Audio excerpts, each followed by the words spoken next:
নমস্কার, নাগরিক মনে সবাইকে স্বাগত। কি বলবেন? সিভিক শেষ পর্যন্ত কনস্টেবলের উর্দি গায়ে নিল। কিসের জন্য? তোলাবাজির জন্য। কি কারণে? তাহলে সিভিক থেকেই তোলাবাজির সুবিধা বা স্কোপ কম? যে কনস্টেবলের পোশাক নিতে হলো, তাহলে কি তোলাবাজির সুযোগ সুবিধা বেশি?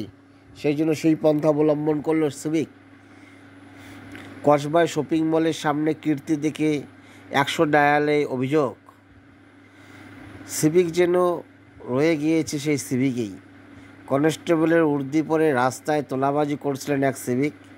বৃহস্পতিবার ভোররাত থেকে সকাল পর্যন্ত কসবার একটি শপিং মলের আশেপাশে এলাকায় গাড়ি দাঁড় করিয়ে টাকা আদায়ের এবং দুর্ব্যবহার করেছিলেন বলে অভিযোগ। কিন্তু নীরজ সিং নামের ওই সিভিক গায়ে পুলিশের উর্দি চড়ালেও বেল্টটা পরতে ভুলে গিয়েছিলেন। সেটা দেখেই সন্দেহ হয় স্থানীয় কয়েকজনের। সেই স্থানীয়দের একজন কলকাতা পুলিশের 100-এ ফোন করেন। লালবাজারের কন্ট্রোল রুম থেকে কসবা থানাকে বিষয়টি দেখতে বলা হয়। এরপরেই আসল ঘটনা সামনে আসে।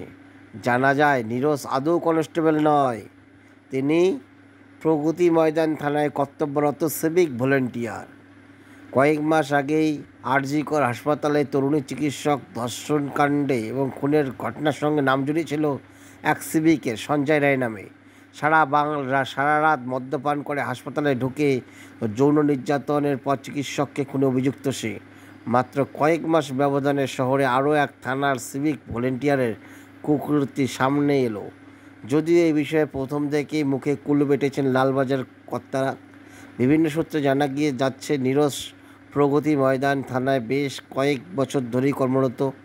বৃহস্পতিবার রাতে নীরজ মদ্যপান করেছিলেন বলে অভিযোগ।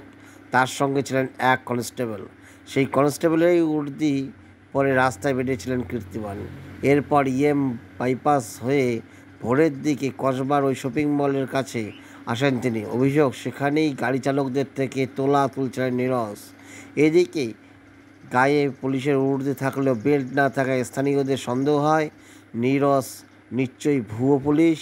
এক প্রত্যক্ষদর্শীর কথায় বছর 35-এর ওই যুবক যেভাবে রাস্তায় আচরণ করেছিলেন তাতে মনে হচ্ছিল তিনি মদ্যপ, অনেকের সঙ্গে দুর্ব্যবহার করছিলেন।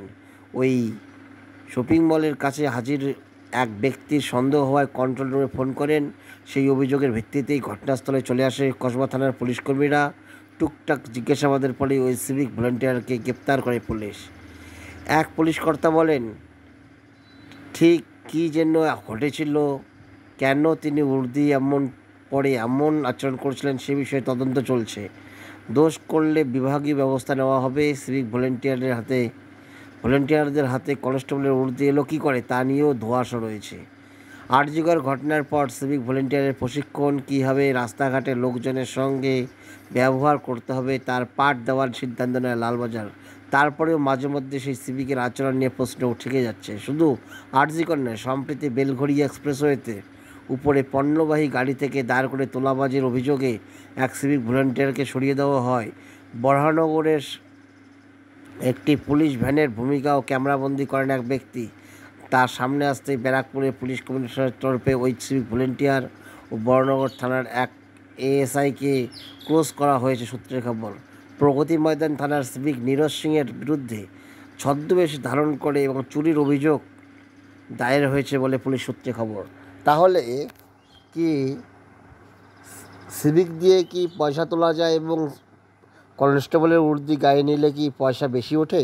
সেই জন্য কি পন্থা অবলম্বন করলো সিভিক নীরজ সিং? আপনাদের মতামত কি? কমেন্টে জানাবেন। ধন্যবাদ।